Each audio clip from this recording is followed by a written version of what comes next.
Hola, muy buenas noches, señoras y señores espectadores de Aragón TV, y bienvenidos a esta edición especial de Entrevista con, un programa de los servicios informativos de la televisión autonómica que esta noche, durante aproximadamente una hora, nos va a permitir conversar en profundidad de todos aquellos temas que conforman la actualidad, tanto aragonesa como española, con el secretario general del Partido Socialista Obrero Español en Aragón. Señor Lambán, buenas noches. Buenas noches. Bienvenido. Muchas gracias. Damos también la bienvenida y las buenas noches a tres compañeros periodistas. Ellos son responsables de otros tantos medios de comunicación aragoneses y saludamos, por tanto, a Miquel Iturbe, director de Heraldo de Aragón. Buenas noches. ¿Qué tal? Buenas noches. Belén Molleda es la delegada de la agencia EFE en Aragón. Buenas noches. Hola, buenas noches. Y Jaime Armengol es el director del periódico de Aragón. Jaime, buenas noches. Hola, buenas noches. Comenzamos, como decía, a desgranar lo que pueden ser algunas de las cuestiones que conforman la actualidad informativa de estos días. Se decía que en Aragón y también en el conjunto de España. La última encuesta del CIS, del Centro de Investigaciones Sociológicas, decía que los principales problemas, las principales preocupaciones de los ciudadanos son en este momento el paro y la corrupción. En la escala particular del secretario general del Partido Socialista, ¿cuál es la principal preocupación? Justamente esas, el paro y la corrupción, y además por ese orden. Por ese orden. Y en cuanto a la segunda, la corrupción, a su juicio, ¿dónde están los límites que habría que establecer para aquellos políticos que de una u otra manera se ven salpicados, implicados en casos de corrupción? Yo creo que a estas alturas hay que actuar por exceso, si me permite la expresión.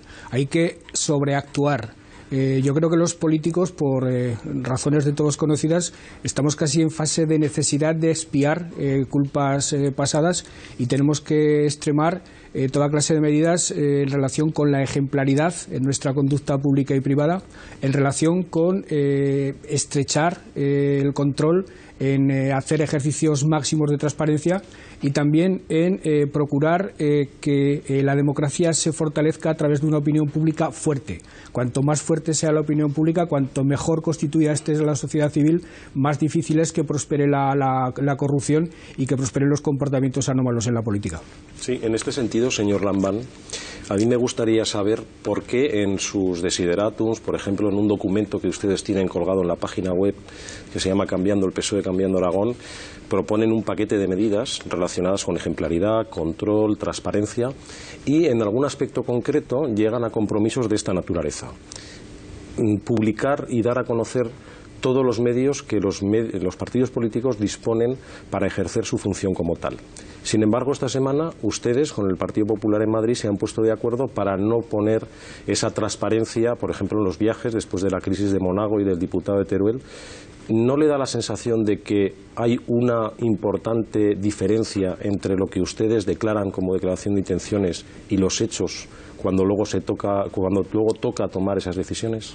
Creo que se están produciendo movimientos en todas las instituciones por la fuerza que ejerce la opinión pública y la sociedad sobre los políticos. Se está actuando, quizá no a la velocidad debida, pero le aseguro que en lo que a mí respecta y en lo que a mi ámbito de decisión se refiere, poco a poco voy imponiendo esa agenda a la que usted se refiere y desde luego en las próximas elecciones, tras esas elecciones, todo eso que se refleja en ese documento se cumplirá a rajatabla en lo que se refiere a sueldos, en lo que refiere a medios materiales a disposición de los políticos y en lo que se refiere a publicar en las páginas web correspondientes toda la actividad que en relación con la política, en relación con el cargo público que cada cual ejerza, desarrolla en un momento determinado. Es decir, por mi parte el compromiso es rotundo, entre otras cosas porque he sido yo mismo quien ha redactado ese documento. Yo, siguiendo con el mismo tema de la corrupción que estamos hablando, aquí en Aragón tenemos un caso que está en fase de instrucción, por lo tanto, todavía, está en fase de instrucción, que es el caso Plaza. Yo quisiera preguntarle, en el caso de que hubiera en el futuro, imputaran a algún diputado o algún cargo del Partido Socialista, ¿usted abogaría por la expulsión del partido y por que, abandonaran el cargo que ocupan, en el caso hipotético caso que se diera, que no digo que se vaya a dar? Sobre este asunto, por precisar la posición de cada cual, he de decir que yo fui uno de los coimpulsores de la Comisión de Investigación Parlamentaria de Plaza. Le puedo decir que en este momento el Partido Socialista no tiene en sus filas en Aragón a ninguna persona imputada, absolutamente a ninguna, y le puedo decir también que tenemos un código ético que resuelve esa cuestión que hasta ahora no teníamos bien resuelta. Cuando alguien es imputado tendrá que notificar a la Comisión Ejecutiva Federal por qué ha sido imputado, de qué naturaleza es el delito que se le imputa, y en función a esas dos cuestiones la Comisión Ejecutiva Federal resolverá. Lo que sí le puedo asegurar es que a poca gravedad que reúna el delito, simplemente por la imputación, yo pediré el acta, yo instaré a la suspensión temporal y desde luego en las listas electorales del Partido Socialista de las próximas elecciones municipales o autonómicas no irá ninguna persona que esté imputada. Buenas noches, señor Lambán. Pero en cualquier caso, vamos a los casos concretos. Hablemos de dos líderes nacionales, Chávez y Griñán. ¿Qué ocurrirá en su partido cuando sean, si son, veremos qué es lo que ocurre, imputados? En el supuesto de que fueran imputados, ¿serían expulsados del partido o entraríamos a establecer matices sobre la naturaleza del delito? ¿Qué pasará en ese caso concreto? En ese caso concreto ha habido una responsable del partido, Susana Díaz, que ha dicho con claridad lo que va a pasar y me consta que lo ha hablado con ellos. En el momento en que sean imputados, si es que lo son, que no lo han sido todavía, ella les pedirá las actas. Lo que pasa es que no parece que se posicionaba en el mismo sentido Pedro Sánchez, que esta misma semana en Zaragoza establecía dudas sobre el criterio de la propia Susana Díaz.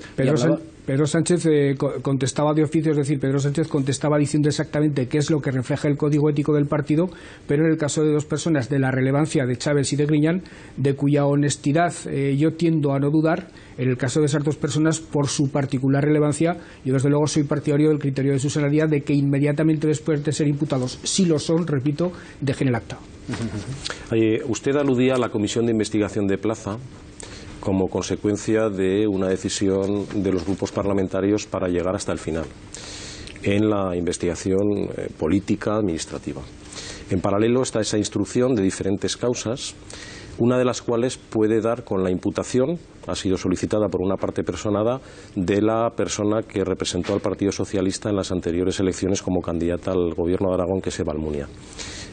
Me gustaría conocer su opinión sobre dos aspectos. La primera, o el primero, ¿usted confía en que no hay nada que esconder en la gestión, en el caso particular de su correligionaria Eva Almunia? Y segundo, si cree que esa comisión de investigación ha llegado hasta el final y ha llegado donde tenía que llegar. Le contesto al revés. Creo que la comisión de investigación ha llegado hasta el final, ha hecho un trabajo exhaustivo, ha hecho un trabajo, yo creo que ejemplar, por parte de todos los grupos políticos. Y respecto a la primera pregunta que usted me hacía, en este momento no hay absolutamente ningún indicio, ni lo ha dicho nadie, ni desde luego lo tengo yo, de que la compañera Eva Almunia tenga nada que ver con ningún tipo de conducta ilícita en relación con el caso Plaza, ni con ningún otro. Por tanto, desde mi punto de vista, no hay nada más que hablar. En cualquier caso, si me permite, y sabiendo que el caso Plaza es un caso que se desata en el periodo que gobierna el gobierno PSOE-PAR, ¿no se siente al menos heredero políticamente de algún tipo de responsabilidad de esa gestión? No, yo llego a la política autonómica en el año 2011, llego a la Secretaría General del Partido Socialista en el año 2012.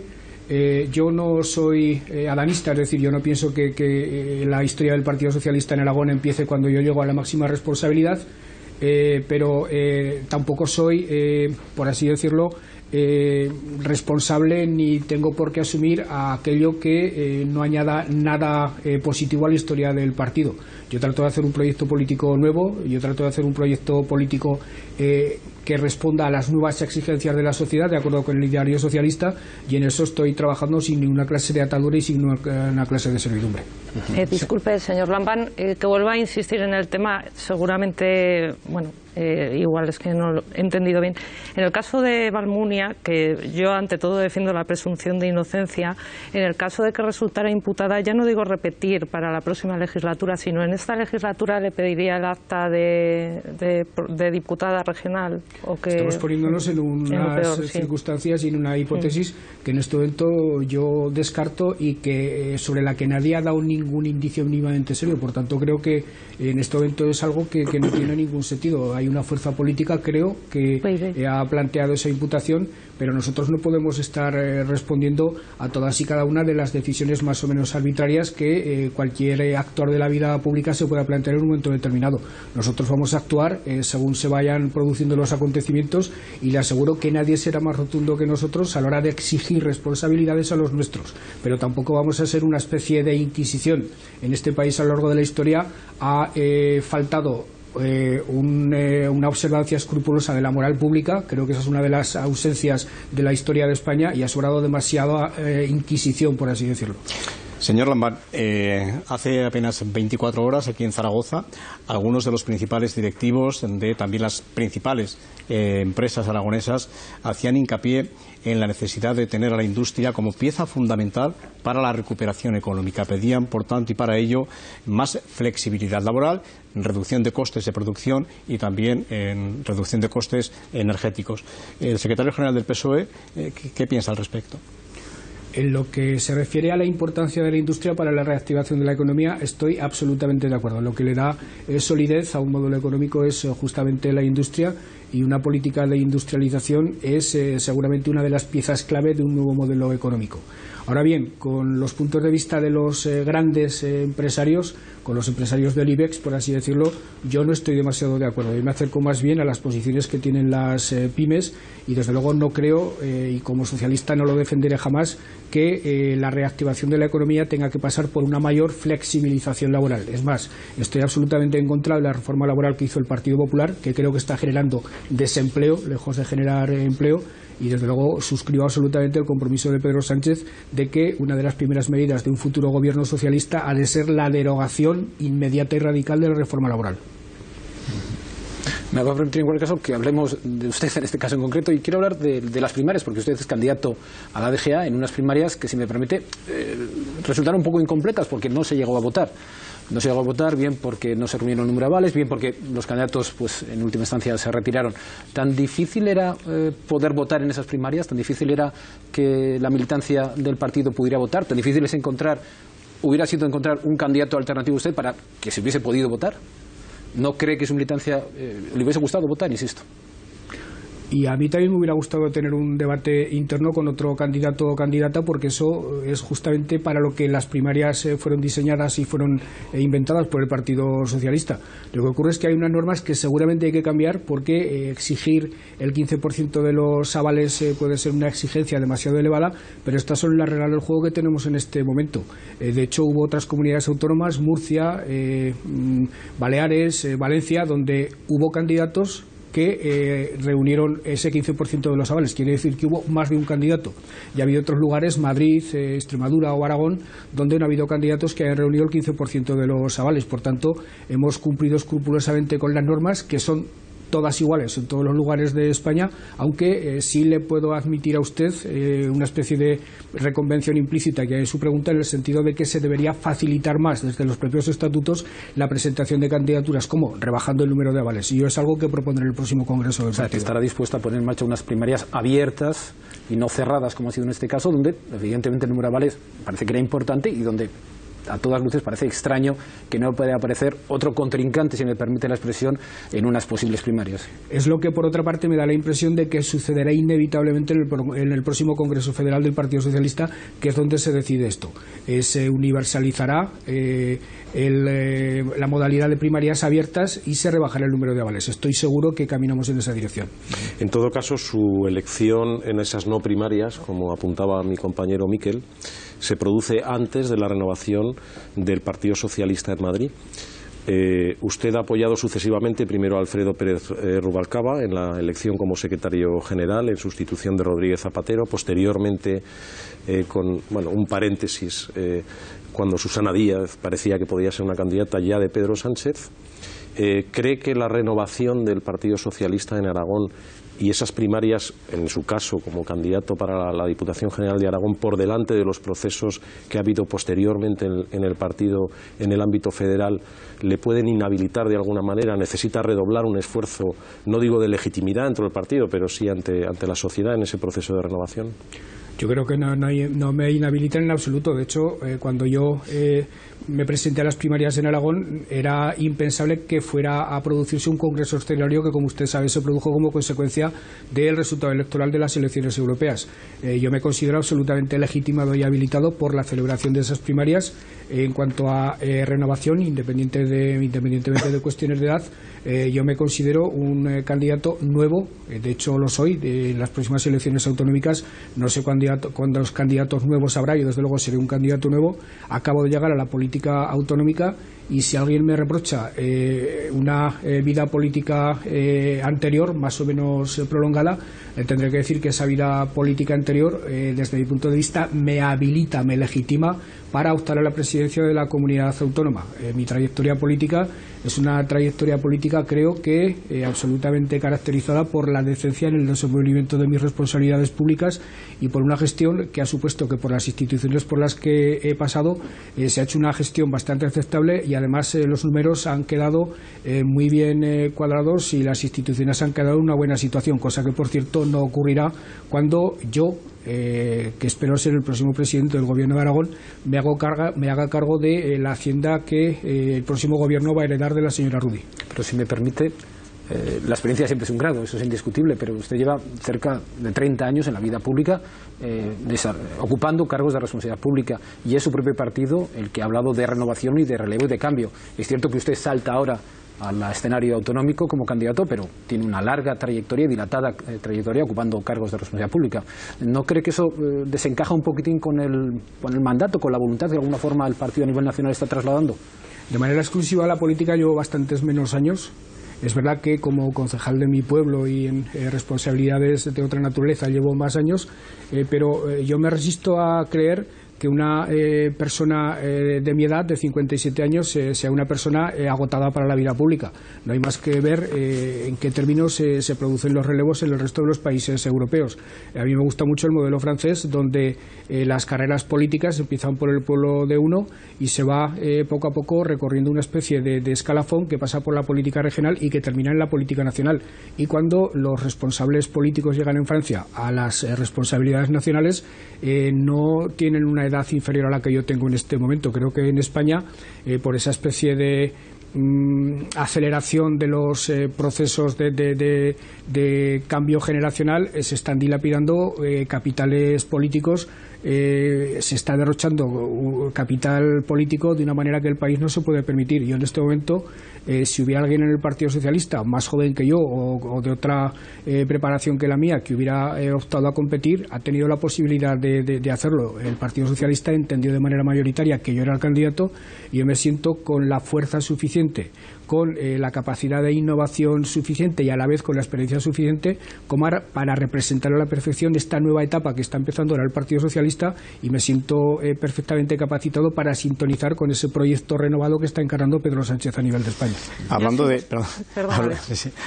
de experiencia, señor Lambán, y de años en política, desde esa experiencia suya, ¿qué escenario adivina dentro de unos meses en Aragón, en el mes de mayo, lógicamente, que es el mes electoral? Bueno, a tenor de las encuestas va a ser un escenario complicado, con bastantes más fuerzas presentes en el Parlamento regional y un escenario que a priori va a ser más difícil de administrar desde el punto de vista político que el escenario actual. Lo que pasa que en este momento hacer previsiones, ver cómo se van a configurar mayorías y minorías, ver cómo en definitiva se va a producir la política en la próxima legislatura, me parece bastante precipitado. Nosotros en este momento lo que estamos haciendo es ir perfilando cuál es nuestro proyecto político, un proyecto político, repito, renovado, que en el caso del Partido Socialista encabezaré yo, que por cierto no seré el candidato de más edad, habrá otras candidatas o candidatos que tendrán más edad que yo, y en eso creo que estamos trabajando muy bien y con mucha seriedad. Lo que sí le puedo decir es una cosa. Nosotros, y me adelanto a la pregunta que inevitablemente van a plantear todos o cada uno de ustedes por separado, yo no haré una coalición con el Partido Popular, punto primero, pero punto segundo. Yo no gobernaré a cualquier precio. Si gobernar significa renunciar en lo sustancial al programa político con el que yo me presenté a las elecciones, yo no gobernaré. Como decimos, no vamos a hablar de pactos porque queda bastante hasta las elecciones, bueno, quedan unos meses. Yo sí que le quería preguntar, usted y su partido aquí en Aragón, ¿de quién se siente más cercano hoy por hoy? ¿De Podemos o del PP?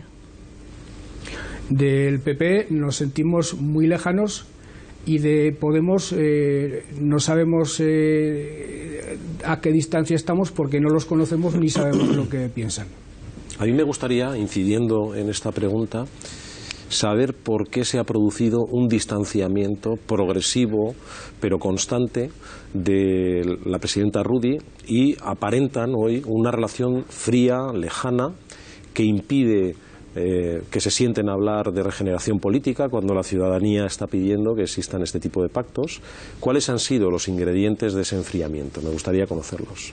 Yo le puedo decir que por mi parte, cuando llegué a la responsabilidad de secretario general del Partido Socialista, tenía la ambición, tenía el anhelo absolutamente sincero de entenderme con la presidenta del Gobierno, de hacer pactos importantes para la comunidad, como el relacionado con la arquitectura institucional o como el relacionado con la regeneración democrática, que es un asunto que ya empezaba a estar candente en ese momento en la actividad política aragonesa y española. Tengo que decir que mis relaciones nunca han dejado de ser más o menos cordiales con ella, pero tengo que decir también que entiendo que la presidenta Rudy, que la señora Rudy, es una mujer fundamentalmente incapacitada para el diálogo. Para ella, dialogar y llegar a acuerdos es ceder, y ella ceder lo entiende como una dejación de sus funciones, y desde ese punto de vista ha sido imposible prosperar en la línea de ningún acuerdo, pero no solo en mi caso. Creo que nadie que lo haya intentado ha podido llegar a demasiados acuerdos o a demasiados entendimientos con la presidenta del Gobierno. Pero en cualquier caso, ¿no cree que arrastran, si me permite, una frustración que trasladan a su vez a los ciudadanos no poniéndose de acuerdo para poder alcanzar un acuerdo de mínimos? Es decir, la posibilidad de poder sentarse y hablar, yo no digo solamente con la presidenta Rudy, sino con todas las formaciones políticas. ¿No cree que la ciudadanía en ese momento reclama a sus representantes que tengan la generosidad necesaria para sentarse y poder hablar? Sin duda, yo le he dicho antes que no haré una coalición con el PP, le he dicho también que no gobernaré a cualquier precio, le digo ahora que no haré frentes populares contra la derecha ni contra nadie, y le preciso más. Creo que aunque no sea posible una coalición de gobierno entre el PP y el PSOE, o entre el PSOE y el PP, eso yo lo tengo absolutamente claro, los grandes problemas que tiene la sociedad española solo se pueden afrontar y se pueden solucionar con grandes acuerdos políticos. Y desde luego un gran acuerdo político que no incluya al Partido Socialista y al Partido Popular no es un gran acuerdo político, es inviable. Por tanto, yo entiendo que tenemos que estar bien predispuestos hacia los grandes acuerdos políticos, hacia los grandes pactos.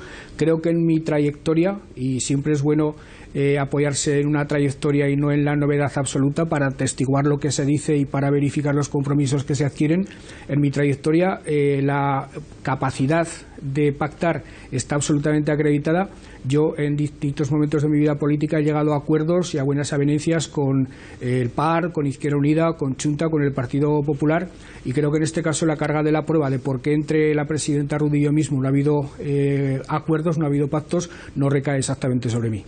Abundando en esto mismo, si usted tuviera la oportunidad mañana de poder sentarse con los diferentes líderes políticos de las formaciones aragonesas, precisamente para poner sobre la mesa temas de interés general, ¿cuáles subrayaría? Fundamental. ¿Cuáles piensa que son los temas que de verdad habría que poner encima de la mesa para llegar a acuerdos que satisfagan las necesidades objetivas de los aragoneses? Los estamos poniendo sobre la mesa recientemente. Hemos planteado recientemente un pacto por la educación que me parece absolutamente fundamental. La educación es el embrión de un modelo de país, y un modelo de país que sea eficiente, que tenga viabilidad, que tenga posibilidades de éxito, solo puede surgir de un gran acuerdo político y social muy amplio. Vamos a plantear un gran pacto sobre una nueva arquitectura institucional en Aragón, y hemos registrado ya un nuevo modelo que espero que poco a poco se vaya abriendo camino. Vamos a plantear un plan de empleo juvenil, porque existen posibilidades de financiación europea para promocionar el empleo juvenil que el Gobierno actual no está aprovechando. Pero lo que me parece más urgente, además de un gran pacto también por la regeneración democrática, es hacer algo serio frente a lo que me parece en este momento más sangrante y más insoportable desde el punto de vista no solo ideológico y político, sino sobre todo moral. Un gran pacto contra la pobreza y contra la exclusión social. Que en este momento haya 255.000 aragoneses con problemas serios de exclusión social es algo que no se puede permitir la sociedad aragonesa, no se puede permitir el país, y desde luego no nos podemos permitir los políticos. Señor Lamán, yo quería saber, estamos hablando de la presidenta de Aragón, pero bueno, el gobierno de Aragón también está integrado por el PAR. Yo quería saber cuál es la relación del PSOE con el PAR y si se plantearían un escenario en el que volvieran a pactar con el PAR.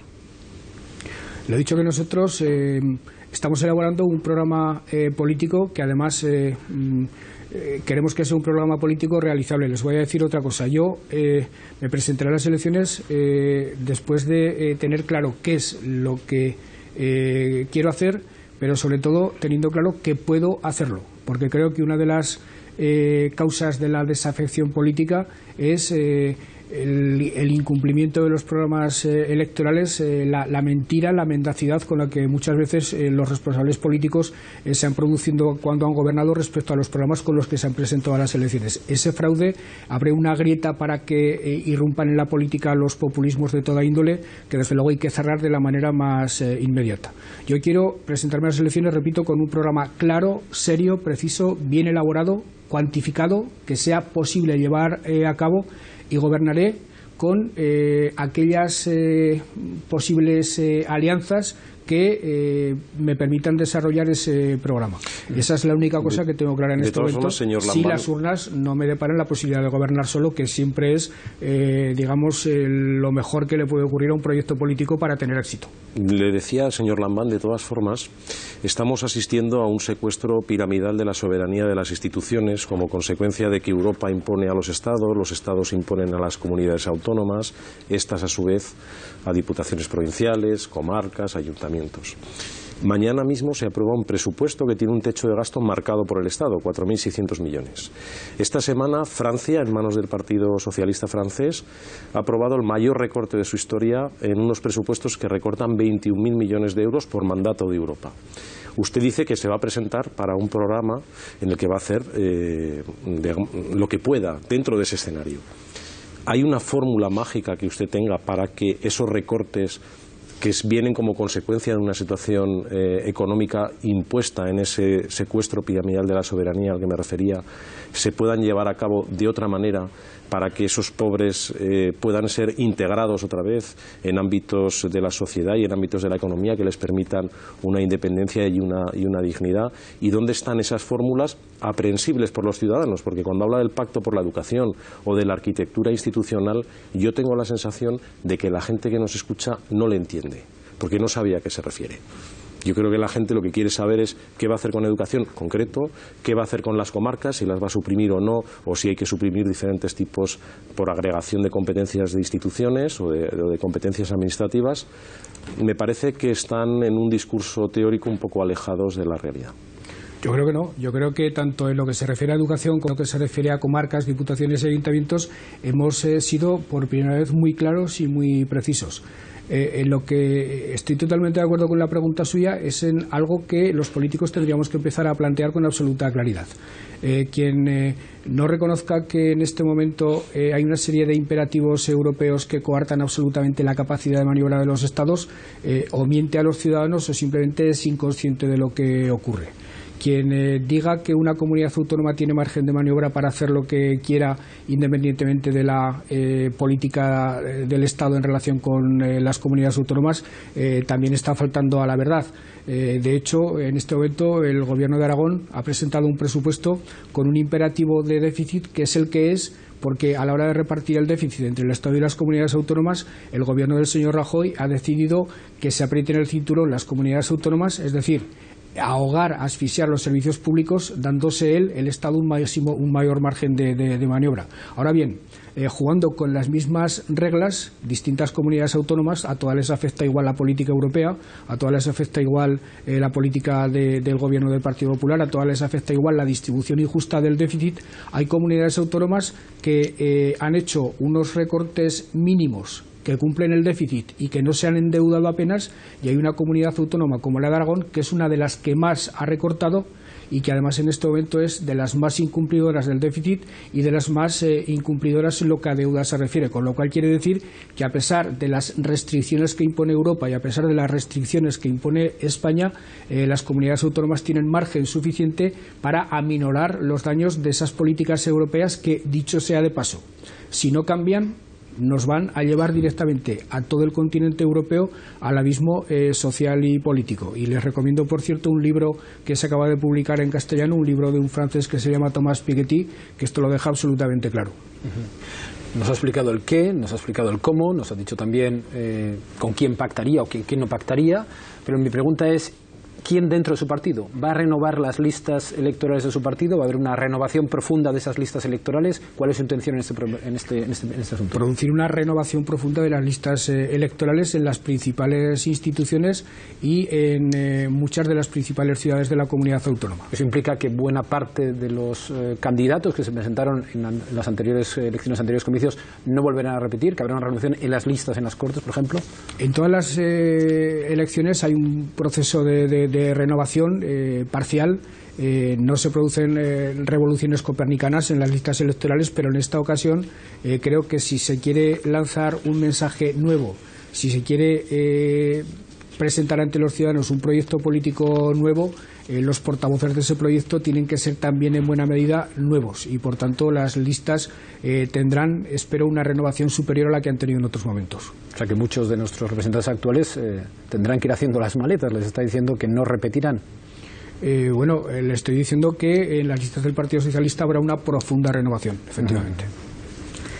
Están a punto de aprobarse los presupuestos de Aragón. Estaba hablando que el Estado estaba tratando un poco mal a Aragón, o por lo menos no igual a otras comunidades. ¿Usted cree que la comunidad autónoma de Aragón está siendo marginada respecto al resto en lo que se refiere a la política del Gobierno central?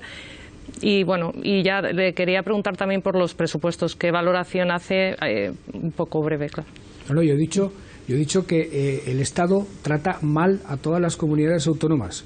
Les impone un déficit muy bajo y él se queda con la parte del león del déficit. Es decir, el Estado se permite gastar con bastante suficiencia y a las comunidades autónomas las asfixia. El año que viene, por ejemplo, creo que el déficit permitido es del 3,5 o 3,6 por parte de la Unión Europea. El gasto público que tiene que soportar el Estado y las comunidades autónomas es similar. Y sin embargo el Estado se queda con, creo que es el 2,8 del gasto público y a las comunidades autónomas las constriña a gastar el 0,7. Si simplemente se produjera un reparto del déficit igual entre las comunidades autónomas y el Estado, Aragón el año que viene, en vez de poder tener un déficit de solo 200 y pico millones, podría tener un déficit de 606 millones. Con lo cual, muchos de los problemas de recortes, muchos de los problemas de restricción de políticas de sanidad, de educación, muchos de los problemas de empleo y de políticas activas de empleo no se producirían y en este momento se están produciendo. Les puedo dar, por ejemplo, una cifra que hemos conocido y que me parece absolutamente estremecedora.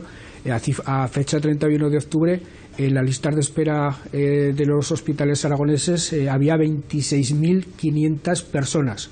Una cifra absolutamente atroz, teniendo en cuenta que cuando Rubio llegó al gobierno no había más que 300 y pico personas. Esta situación es absolutamente intolerable, pero es una decisión del gobierno del Partido Popular de España que el reparto del déficit asfixia al estado del bienestar en las comunidades autónomas y se permita gastar de manera más alegre en las estructuras del Estado. Por tanto, yo estoy hablando de un maltrato, en este caso concreto del déficit del Estado, a todas las comunidades autónomas, que es tanto como decir un maltrato al estado de bienestar.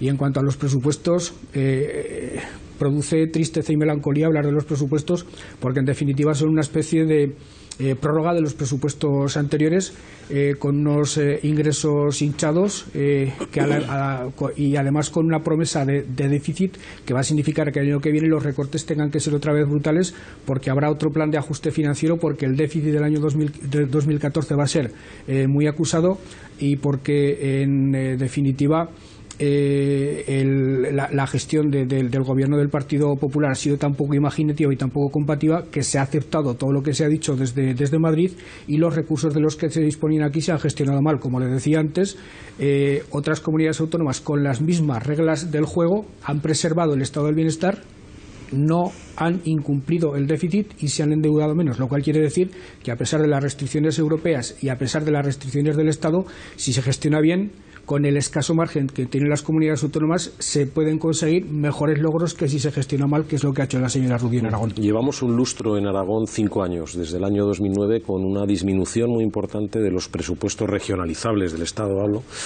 respecto de inversiones, etcétera. El otro día su secretario general, Pedro Sánchez, relacionaba con los 300.000 millones de euros que promete Juncker a partir del año que viene para inversiones público-privadas en el territorio UE, cualquier desarrollo inversor, y aunque hoy hablar de inversiones y de infraestructuras puede aparecer una entelequia, forman parte del motor de desarrollo para despegar, y también relacionado con la propia industria que nos estaba diciendo que necesitaba esas infraestructuras de transporte, etcétera. ¿Considera que en ese escenario, que nos dibuja con bastante realismo desde mi punto de vista, hay hueco para volver a hablar de esas inversiones y que con un gobierno del Partido Socialista realmente el trato inversor de Aragón sería mejor? Pedro Sánchez acudía a los 300.000 millones de euros de los que ha hablado Juncker, que ya veremos al final si son virtuales o reales, porque seguramente es la fórmula más rápida para financiar una inversión largamente solicitada en Aragón, como es la travesía central del Pirineo. Yo no sé si al final serán reales o virtuales, pero eso sería la posibilidad inmediata. En caso de no existir esa posibilidad, una posible financiación por la vía ordinaria para la travesía central del Pirineo es algo que me temo que no veremos ninguno de los aquí presentes. En cuanto a qué trato tiene que tener Aragón en las inversiones, yo soy de los que piensa que la España federal le da a Aragón una oportunidad para resituarse en España y para modificar su función en la gobernanza del Estado. No estoy hablando de nada que tenga que ver con mi sentimiento de pertenencia a España, de pertenencia a este país. Creo que la unidad nacional es un bien en sí mismo que hay que preservar de manera absolutamente entusiasta, pero creo que Aragón, jugando a ser pieza de seguridad en el norte de España, porque la pretendida deslealtad de nuestros flancos harían que el Estado invirtiera aquí, se ha demostrado que ha sido un juego falaz, ha sido un juego que no ha dado resultado porque ha ocurrido justamente lo contrario. A nosotros, por así decirlo, España nos ha tenido siempre seguros, y para asegurar la lealtad de los flancos se ha dedicado a invertir de manera absolutamente descomunal, tanto en el País Vasco como en Cataluña. Yo creo que nosotros tenemos que ser ardientes defensores de la unidad de España. Creo que nosotros tenemos que ser además una pieza clave para procurar que Cataluña no se desenganche de este tren colectivo maravilloso y magnífico que formamos el conjunto de las comunidades autónomas españolas, pero creo que tenemos que procurar buscar un encaje distinto, buscar nuevas asociaciones en el norte de España para valer más, para pesar más y para ser más decisivos en Madrid. Por demografía nunca seremos decisivos, pero yo creo que activando a la sociedad civil, asociando la potente sociedad civil aragonesa con la política, podríamos cambiar ese designio y podríamos ser más decisivos en las inversiones, en la conformación de la política nacional y en todo lo que en definitiva es el hecho nacional, en el que nosotros no podemos seguir siendo un actor de segunda fila. Pero explíqueme exactamente cuáles son las diferencias entre ese modelo federal y este modelo del que hoy disfrutamos, que es un modelo tan descentralizado como es el de las comunidades autónomas. ¿Cuáles son esas diferencias? Para que yo me entere un poco más. Es decir, el modelo federal, ¿cuál es la ganancia que tendrían los ciudadanos aragoneses respecto al modelo de la comunidad autónoma de la que hoy disfrutan? El modelo federal sería, tal como nosotros los socialistas acordamos en Granada, una profundización de la España de las autonomías. El modelo federal surgiría de una reforma de la Constitución, de una reforma del título octavo de la Constitución, que tampoco supondría una revolución ni un cambio de 180 grados respecto al sistema actual, que en lo sustancial no ha funcionado mal en los 30 años de vida que tiene. Se trata de evitar conflictos y pulsiones recentralizadoras como las que ahora se están produciendo por parte del gobierno del Partido Popular, a base de constitucionalizar las competencias del Estado y de las comunidades autónomas para que no hubiera discrepancias, para que cada cual supiera exactamente lo que tuviera que hacer, para que no hubiera duplicidades. Se trataría de abolir el Senado, tal como ahora lo entendemos, y convertirlo en una Cámara de representación territorial para que las comunidades autónomas participaran directamente en la gobernanza del Estado y en el diseño de la política territorial. Y se trataría también de de reconocer las particularidades, algunos llaman hechos diferenciales, de las distintas comunidades autónomas. Eso le importa mucho a Cataluña por asuntos que todos conocemos. Nos podría importar mucho a nosotros. Un hecho diferencial de Aragón que se debería constitucionalizar es el derecho civil aragonés, pero todo eso, y en eso consiste fundamentalmente el federalismo, bajo la premisa de que la Constitución ha de garantizar también la igualdad absoluta de derechos sociales, económicos y civiles de todos los españoles, vivan donde vivan. Por cierto, la reforma de la Constitución que nosotros planteamos no solo habla de esto, sino que habla también de blindar el estado de bienestar y habla también de medidas importantes para la regeneración de la democracia. Claro, pero ahondando en esto, señor Lambán, ese modelo de federalismo que ustedes propugnan no podría llevar precisamente por ese reconocimiento de algunos hechos diferenciales, peculiares, etcétera, de algunos territorios, a un federalismo asimétrico, que así lo definió un socialista catalán, que fue el señor Maragall. O sea, lejos de posibilitar la igualación entre los territorios, ¿no podría provocar más diferencias? Nosotros, cuando hablamos de federalismo, como socialistas y como españoles, y somos ante todo españoles, lo que pensamos sobre todo es en igualdad de derechos sociales, económicos y civiles de todos los españoles, vivan donde vivan. Y entendemos que existe un margen para que determinados hechos diferenciales, o como los queramos denominar, den satisfacción a más o menos legítimas aspiraciones de algunos territorios, sin por eso quebrar ni la caja única, ni el sistema tributario único, ni nada por el estilo. ¿Podría poner usted algún ejemplo? Otra cosa es, por ejemplo, que llamemos simetría al sistema actual, que no es simétrico. De hecho, Navarra, el País Vasco y otro tipo de circunstancias hacen que en este momento el Estado de las Autonomías ya no sea estrictamente simétrico. Por tanto, yo creo que esa diferencia entre simetría y asimetría la tendríamos que superar. Repito, nosotros los socialistas no daremos un paso en la reforma de la Constitución, porque ante todo somos patriotas españoles, no daremos un paso en la reforma de la Constitución que signifique vulnerar la igualdad de derechos de todos los españoles. A partir de ahí, buscar soluciones para un reencaje de Cataluña es algo en lo que nos esforzaremos al máximo, porque ni España se puede permitir el lujo de prescindir de Cataluña, ni Cataluña puede permitirse el lujo de separarse de España. Pero repito, la premisa incuestionable es que no se produzcan diferencias de derechos, que el hecho diferencial que pueda reconocer la Constitución no afecte ni a los derechos sociales, ni a los económicos, ni a los civiles, y que no afecte tampoco a algo que nos parece absolutamente fundamental y que en este momento también se produce, y que es otra asimetría muchas veces insoportable, que es la inexistencia en muchos casos de unas reglas de juego únicas en todas las comunidades autónomas. Hay cuestiones fiscales entre unas comunidades y otras que, por ejemplo, a Aragón la perjudican en relación con Navarra a la hora de implantaciones industriales por tratos fiscales distintos. Con ese tipo de cosas se trataría de acabar. Con otro tipo de derechos diferenciales que tengan que ver más con la cultura o con los sentimientos, no entiendo que tengamos que pelearnos por eso. Recientemente se ha hecho una consulta soberanista en Cataluña, ya que estamos hablando de cambiar la Constitución para que encaje Cataluña. Yo le quería preguntar, hoy ha salido que los fiscales al final han acordado presentar una querella contra Mas y contra varios miembros de su gobierno. Yo no sé si usted sería partidario de presentar esa querella, y qué le parece el espectáculo que están dando los fiscales de Cataluña y la Fiscalía General del Estado, cuando se supone que deberían de ser independientes, que igual lo son, pero que parece mucha casualidad que precisamente los de Cataluña se opongan a la querella y los del Estado no. Entonces quería que me dijera una valoración sobre eso y si es partidario de la querella. Bueno, yo creo que hoy Artur Mas es un hombre feliz.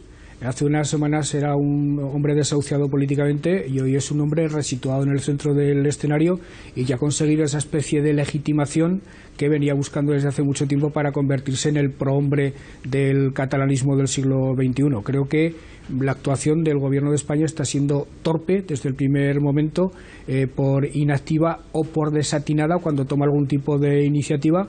Creo que la Fiscalía no sale bien parada de todo esto que está ocurriendo, porque da la impresión de que los fiscales de uno y otro lugar, de Madrid y de Barcelona, están actuando bajo presiones políticas que no es algo que precisamente beneficia a la imagen de la justicia y beneficia a la imagen de la Fiscalía.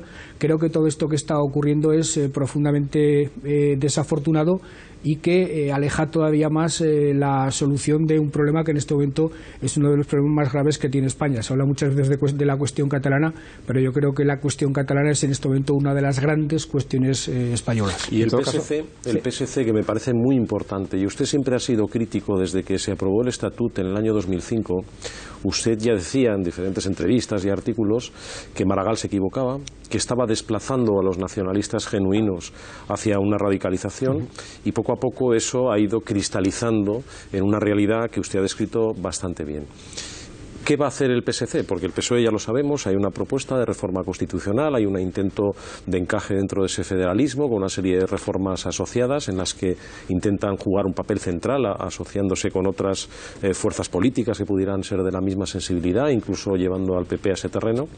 El PSC, ¿qué va a pasar con el PSC? Que es la pata catalana del PSOE y que por lo tanto es absolutamente fundamental para que todo lo que usted nos está diciendo y que Pedro Sánchez quiere articular en diferentes proyectos salga adelante.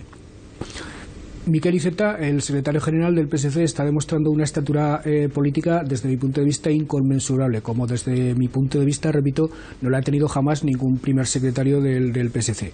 Está lidiando con una situación muy difícil, siendo consciente de que en este momento sus apoyos electorales son los que son, pero siendo también consciente de que si alguna solución tiene el contencioso catalán, pasa porque se abra camino la propuesta que él junto con el Partido Socialista, junto con Pedro Sánchez, están haciendo. Repito, es un camino difícil que encuentra incomprensión en los dos polos de la política catalana, en el polo unionista, por así decirlo, a ultranza, del Partido Popular y de otras fuerzas políticas de Cataluña, y en el polo independentista. Él está tratando de encontrar una tercera vía. Encontrar terceras vías siempre es complicado, pero creo que en este momento la solución solo puede llegar de esa tercera vía. Por tanto, tenemos suerte de que al frente del Partido Socialista de Cataluña haya un hombre como Miquel Iceta. Saben ustedes que existen algunas diferencias de matiz, algunas diferencias de criterio con el Partido Socialista. Lo que ocurre es que hay que vivir en Cataluña para darse cuenta exactamente de la magnitud y del calado del problema. Hoy uno va a Cataluña y en algunos municipios, pero no del Ampurdán y del Pirineo profundo, sino del cinturón de Barcelona, se ve como hay pueblos que viven ya con la sensación de que son independientes. Es decir, el problema es más grave, muchísimo más grave de lo que podamos percibir en el resto de España y desde luego del que podamos percibir en Aragón. Repito, es la gran cuestión española que en este momento tenemos por delante. No obstante, en relación con la anterior pregunta y su respuesta acerca de si era pertinente o no la querella de la Fiscalía, señor Lambán, hay una cosa que parece evidente, ¿no? Y es que las leyes están para cumplirlas por parte de todos los ciudadanos y quienes ostentan representaciones institucionales más si cabe. ¿Cómo se puede conjugar eso? El Partido Socialista en todo este proceso, en el proceso relacionado con Cataluña, ha apoyado siempre el cumplimiento de la legalidad y ha apoyado siempre al Gobierno. Y no será nunca el Partido Socialista quien le enmiende la plana ni a los jueces ni a los fiscales cuando tomen medidas, sea de la naturaleza que sea la medida. Y está claro que el señor Mas y algunos lo que ocurre han desobedecido, no han cumplido una ley. Se han saltado la recomendación, no la recomendación, el pronunciamiento del Tribunal Constitucional. Bueno, le vuelvo a repetir que el Partido Socialista apoya la legalidad y apoyará siempre, le guste o no le guste, la decisión de los jueces. Lo que pasa que no son pocos los colegas de ustedes, no son pocos los opinantes habituales que creen que en este caso concreto se podía haber actuado con una perspectiva más política que jurídica y se podía haber llegado a considerar lo que ocurrió el día 9 en Cataluña más como un acto de participación, que es como lo presentaban los catalanes, que como un hecho refrendatario que evidentemente no fue. Estamos jugando en el hilo en el filo de la estamos jugando en el filo de la navaja, pero sin criticar la decisión de los fiscales y de los jueces, que creo que salen bastante mal parados. Nunca le oirán a un socialista, y desde luego a mí, ningún tipo de incitación a la desobediencia de las decisiones de los fiscales y de los jueces. Creo que en este momento el problema de Cataluña necesita mucha más política y mucha menos judicialización. No, le decía, me interesa su opinión. ¿Cómo vio usted entonces esa cita, el 9N, como un acto de participación libre y, si me permite, sin ningún tipo de trascendencia jurídico-legal? Vio que de alguna forma se habían superado ciertos límites fijados anteriormente por el propio Tribunal Constitucional. Para usted el 9N, ¿qué fue exactamente? Me interesa su criterio. Yo creo que fue una mascarada. Creo que ¿cree que se vulneró o no la legalidad ese día? A juicio de la resolución del Tribunal Constitucional, seguramente pudo haber una vulneración de la legalidad. Pero, repito, la política y la justicia, cuando se producen fenómenos de esta naturaleza, tienen que caminar de la mano. ¿Fue razonable que el Tribunal Constitucional tumbara un estatuto que se había votado en un referéndum? Seguramente de ahí provienen todos los males. En este caso concreto, repito que nosotros respetaremos absolutamente las decisiones de los fiscales y las decisiones de los jueces, pero estoy absolutamente convencido que con habilidad política por parte del Gobierno de España, lo del día 9 de noviembre podía haber sido un hecho muy rebajado de tono, un hecho más parecido a una mascarada que a un acto político serio, pero creo que la torpeza del Gobierno de Madrid lo está convirtiendo en un fortalecimiento inusitado de Artur Mas y en un fortalecimiento muy claro de las posiciones independentistas. Permítame que volvamos a Aragón rápidamente, además en lo que es la parte final de la entrevista, porque estamos incluso ya fuera de tiempo, y volvemos a Aragón y a una de las instituciones que refleja, contempla en nuestro estatuto, como es la de Justicia de Aragón, con un mandato caducado, con un justicia que podríamos decir que está, entre comillas, en funciones, y que no hay acuerdo entre los partidos políticos para la renovación de la figura del justicia. ¿El Partido Socialista va a tener algún tipo de iniciativa al respecto? Nosotros hemos puesto encima de la mesa un candidato, Fernando Zubiri, es de todos conocido. El Partido Popular ha puesto encima de la mesa otro candidato, el señor Arerere, también es de todos conocido. Al Partido Popular no le gusta nuestro candidato, nosotros no consideramos idóneo el candidato del Partido Popular, y seguramente lo que tendríamos es que hablar y proponer alguna otra alternativa, alguna tercera vía. Son tiempos de terceras vías que no necesariamente tendría que ser un juez o un fiscal. De hecho, el sentido común que tiene que tener un justicia no es una virtud privativa del ámbito judicial y del ámbito de los tribunales. Si no se ponen de acuerdo, por favor, muy brevísimo, por favor. Si no se ponen de acuerdo para elegir un justicia de Aragón, todos estos pactos de regeneración, del federalismo... Por favor, Jaime, breve. Una de las cosas que yo tengo claro es que hay que darle más protagonismo a la sociedad civil. La política tiene que dar un paso atrás, hay que darle protagonismo a la sociedad civil, porque una sociedad civil fuerte es el mayor antídoto contra los abusos de la política y contra la corrupción. En asuntos como la elección de la Cámara de Cuentas o como el Justicia, habría que arbitrar fórmulas para que la decisión no perteneciera en exclusiva a la política. Hagan un pequeño esfuerzo, pónganse de acuerdo, aunque sea en algo tan significativo y también tan importante para los aragoneses como es el Justicia. Hagan ese esfuerzo. Tomo nota. Entrevista nos ha permitido en esta edición especial conversar en profundidad sobre los temas que constituyen la actualidad, decíamos al principio, tanto aragonesa como española, con el secretario general del Partido Socialista Obrero Español en Aragón, con Javier Lambán. Señor Lambán, muchísimas gracias por estar con nosotros y buenas noches. Muchas gracias. Buenas noches también a nuestros compañeros que han colaborado en esta entrevista, al director de Heraldo de Aragón, Miquel Iturbe, buenas noches, a Belén Molleda, es la delegada de la agencia EFE en Aragón, también buenas noches, y gracias a Jaime Armengol, director del periódico de Aragón. Muchas gracias. Nosotros les dejamos con la programación habitual de Aragón TV, en este caso con una excelente película, Gran Torino, de Clint Eastwood. Buenas noches.